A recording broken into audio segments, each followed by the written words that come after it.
Hello everybody, this is my first long form video and I'm here today to talk about why I think byler is happening in the season finale. So the first thing that I'm actually going to do is debunk some 11 arguments, so let's get started with that. The first argument is that Eleven was always endgame, and this is what I have to say to that. In the season 2 scripts, originally, this is what was planned. Will with the cute girl dancing awkwardly, but his eyes aren't on the cute girl. They are on Mike.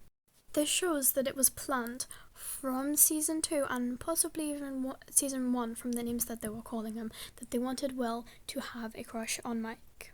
And if you also keep reading, you can see that there is no Eleven kiss whatsoever. Do you get where this is going? Another thing to add on is the names that they are calling Will and the stuff that they are saying about Will when he is missing. The first instance of this is when Will is first found missing and Joyce goes to Hopper and says, Lonnie used to say he was queer and call him a homophobic slur. That already speaks for itself, but then after that Hopper says, well, is he? And then Joyce is kind of like, he's missing. So she's not exactly saying that he's not. Then we obviously get Troy saying Will's in fairyland right now, flying around with all the other fairies, all happy and gay, and then Mike obviously pushes him over. Yes, Michael, this is why I love you. There's also a scene with the bullies that I can't quite remember, but they do say something about Will being queer. And the last evidence from season 1 is with the Steve and Jonathan fight. He says, I would have mistook you for a queer like the rest of your family, and something like that. The next theory that I'm going to debunk is that Mike has never shown any attraction to Will. First thing I have to say is, did we watch the same show? Because it's quite obvious the way this boy looks at him. If you put these situations and how Mike looks at Will in situations like with Dustin and Lucas or with Robin and Steve, it just kind of doesn't feel platonic. It feels almost romantic. And that is what it's supposed to be read as.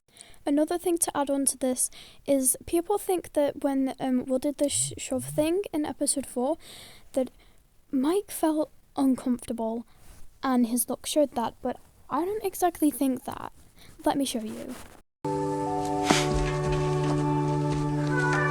Now, I don't know about you, but that did not look like he was uncomfortable. That looked like he was flustered as hell.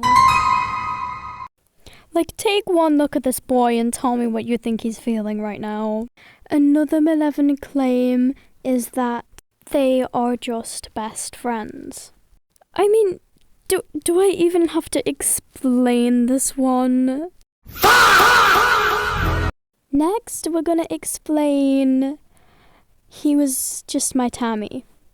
For starters, this is nothing new, okay?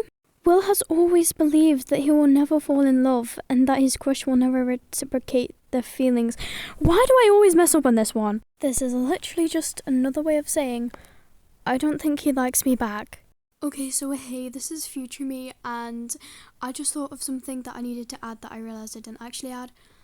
Nobody writes a slow burn rejection. Have you ever seen anybody in media ever write a slow burn rejection?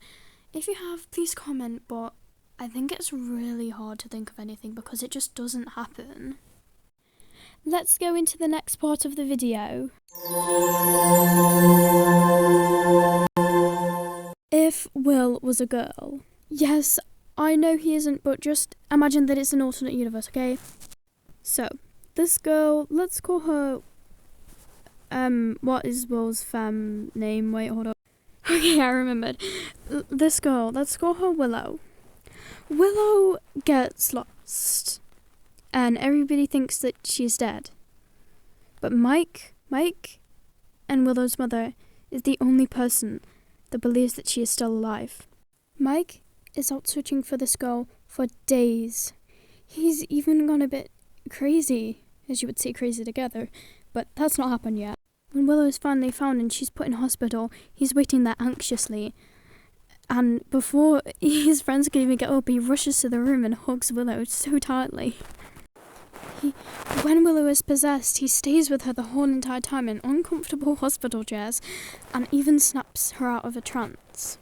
The way he does this is by saying meeting her is the best thing that he's ever done. Yeah, so now that you think it like that, do you think that more people would actually believe in Byler than Maleven? If your answer was yes, then you are 100% correct. I might do another video after Volume 3 happens, but there's no time to make another video before it actually airs tomorrow, so before my storage dies, I'd like to say goodbye to everybody and thank you for watching. Bye!